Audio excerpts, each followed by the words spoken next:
la deposición de los tiranos no necesariamente ha tenido buen fin o buen principio en todo caso. ¿Qué viene en el ámbito internacional en 2014?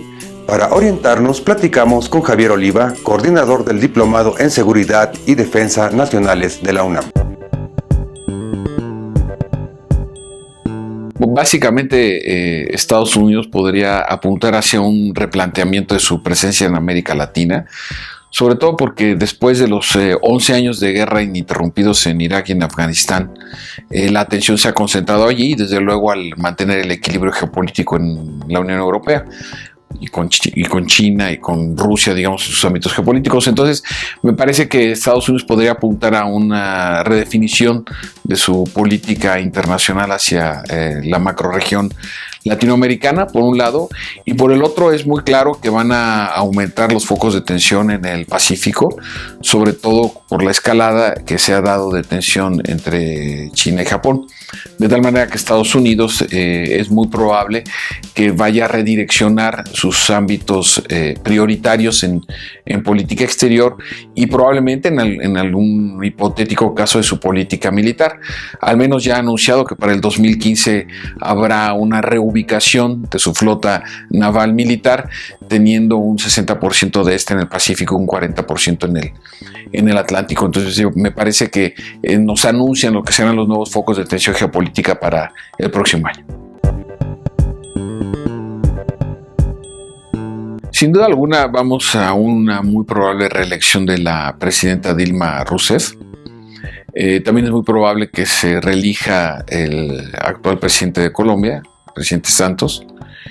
En el caso de Uruguay no hay posibilidades de reelección inmediata, ni tampoco en el caso de El Salvador. Es muy importante señalar que en el caso de Brasil, luego de haber superado la crisis que hubo en el 2013 por las movilizaciones en respuesta al incremento de 20 centavos de real al transporte público, la presidenta Dilma Rousseff ha operado muy bien su reconstitución de imagen política. Recordemos que en el 2013 también tuvo una confrontación muy seria con el gobierno del presidente Barack Obama por el asunto del espionaje y las revelaciones de Edward Snowden. Entonces, me parece que Brasil ha capitalizado muy bien este papel de preponderancia, no diría hegemónico, pero sí de preponderancia en Sudamérica. En el caso de Cuba es importante atender los procesos graduales de estira y afloje, de flexibilización, ya sea para que los cubanos salgan o para que lleguen estadounidenses o pues comience a haber cierta iniciativa privada a pequeña escala.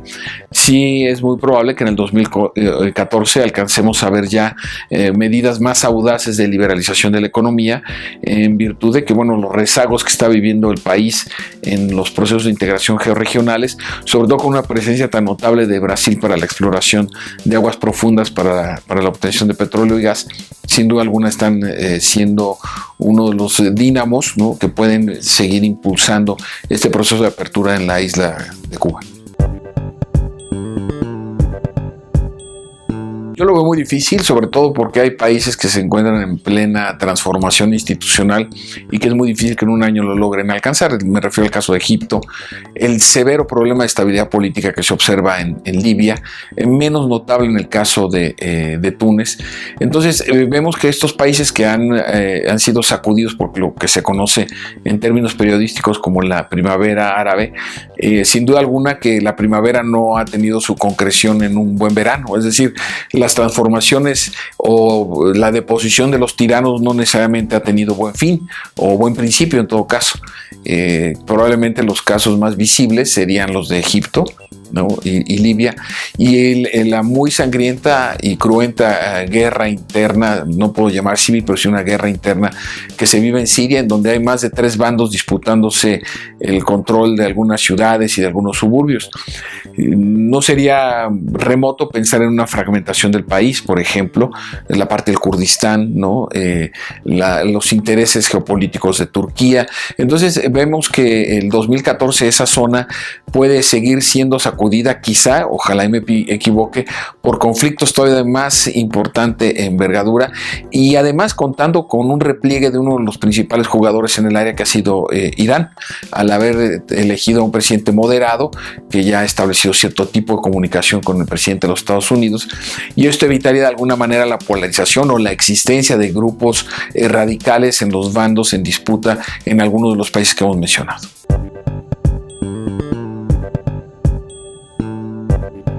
El gobierno de Angela Merkel se va a ver acotado porque requirió del apoyo de sus adversarios más importantes del Partido Socialdemócrata Alemán, y es muy interesante observar que les concedió 8 carteras muy importantes, entre ellas la de Hacienda, a militantes muy destacados del Partido Socialdemócrata Alemán. Angela Merkel prefirió una gran coalición a tener una alianza con pequeños partidos que puedan de alguna manera subir el costo de la negociación política. Los procesos de recuperación en Irlanda, gradual pero sostenida recuperación también en España, nos habla probablemente de una recomposición o una reconstitución de la economía. Sigue habiendo problemas serios en Grecia, desde luego también en Italia, pero en general vemos que se ha pasado esta grave crisis de insolvencia que tuvieron varios países durante el 2013. No veo tanto protagonismo del gobierno alemán porque a nivel interno tampoco lo alcanzó.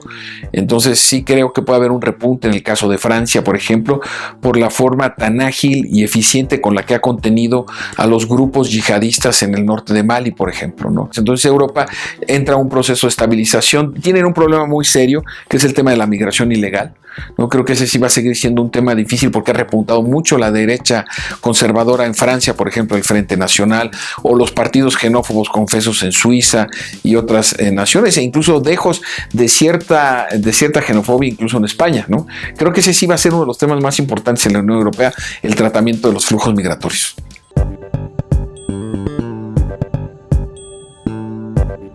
El presidente Xi Jinping es un político un poco más práctico.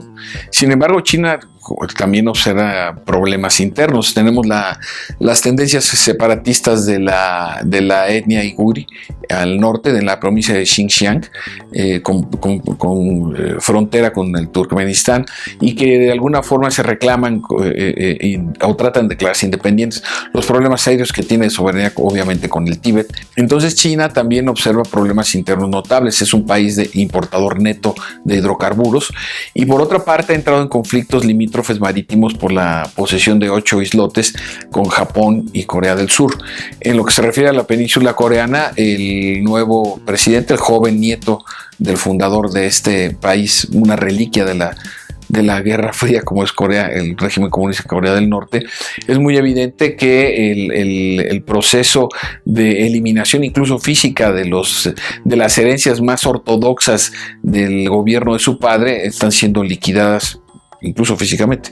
Japón ha anunciado por su parte inversiones muy importantes en el sector militar ante las amenazas de la República Popular de China de tratar de ocupar militarmente esos islotes. Ya China declaró que son zonas de exclusión aérea, no así desde luego las reclama como territorio. En cambio Japón las reclama como territorio y también obviamente como superficie aérea soberana. Entonces nos estamos encontrando en una zona que, si regresamos a la primera pregunta, donde Estados Unidos desplazará la mayor parte de su flota naval militar, es muy claro que tenemos para 2014 un escenario preocupante de tensión en esa parte del mundo. Yo veo una agudización de la crisis de estabilidad en general en África. No solamente tenemos la zona del Magreb, sino también lo que se conoce como el África subsahariana, es decir, África en estos países gigantescos como el Congo, otros países como Angola, que observan procesos verdaderamente de estabilización o de guerra abierta en el caso de Ruanda, todavía las secuelas muy frescas del genocidio contra la etnia Hutu. Entonces nosotros observamos en África que la propensión no apunta hacia la reconstitución del Estado, sino justamente a una depredación. Yo insisto que uno de los escenarios a nivel mundial va a ser atender la posibilidad de la fragmentación de unidades nacionales. Esto fue Vértigo Mundial, lo esperamos en la próxima emisión.